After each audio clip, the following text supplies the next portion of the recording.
We're halfway through 2022. Can you even believe it?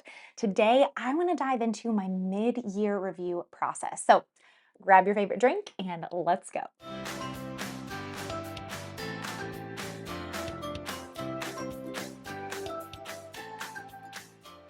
Hey y'all, I'm back for a mid year review process. I'm Kat, biz coach and integrator for creatives, helping you make dreams and dailies happen. And today, this might be one of my favorite videos because I love talking about goal setting, I love talking about planning, and doing a mid year review is so much fun.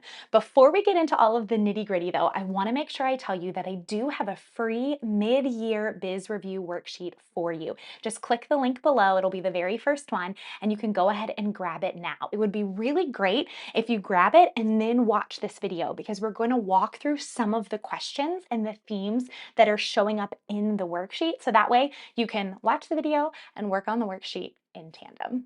Okay, so first up, why all the fuss around doing a mid-year review? Why not just wait until the end of the year, do an end-of-year review? I do love doing an end-of-year review too. So why should we do it in the middle of the year? When you take time to review the first 6 months of the year right now in real time, you're actually able to make tweaks now rather than waiting until December when you maybe could have caught something ahead of time. You can actually take action right now, and that's what we want. Doing a mid-year review helps keep a pulse on your business and it helps keep a pulse on your heart. You're able to beat burnout, you're able to see revenue goals, and you're able to, all in all, just take a look at what's happening and what needs to continue happening or needs to stop happening in the remainder of the year. When I'm doing a mid-year review, I like to carve out at least 60 minutes, if not like an entire morning, okay? But if all you have to give me is 60 minutes, just carve out 60 minutes and grab that free worksheet I mentioned so that you can really dig in. I've got over 30 questions for you, and that's what's really going to help you assess some various aspects of your business and assess them well. When you sit down to do your mid-year review, you're going to want to have a couple of tools handy.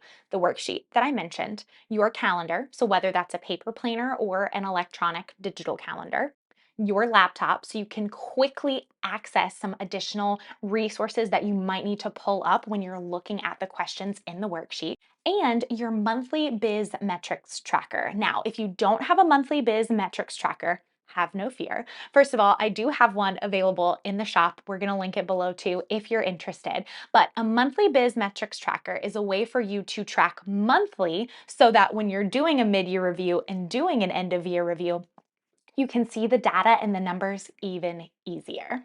So if you are using a monthly biz metrics tracker, you're going to want to have that handy too.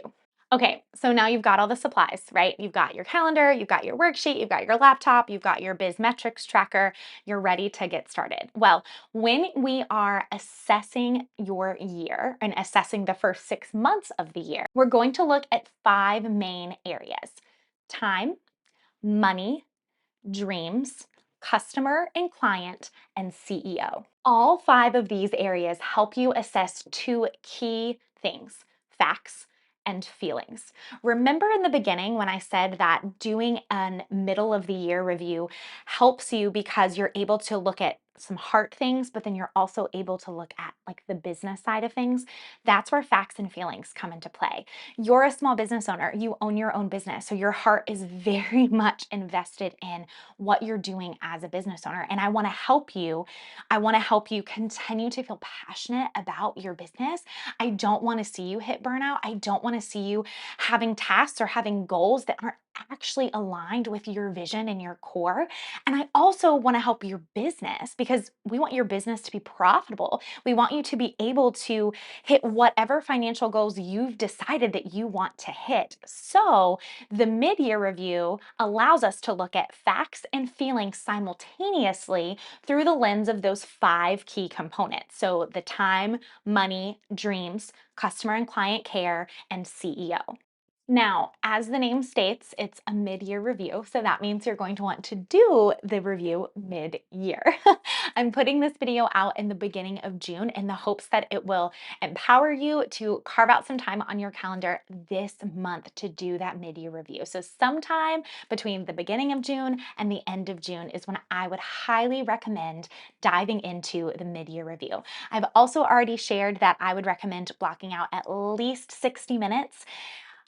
Yes, do 60 minutes, but if you can do longer, maybe do longer too. There also are going to be a couple of questions that you'll read in the worksheet that are going to require some additional homework time. Some of the revenue questions you might not know off the top of your head. You might need to dig into your QuickBooks a little bit, or some of the customer and client care questions.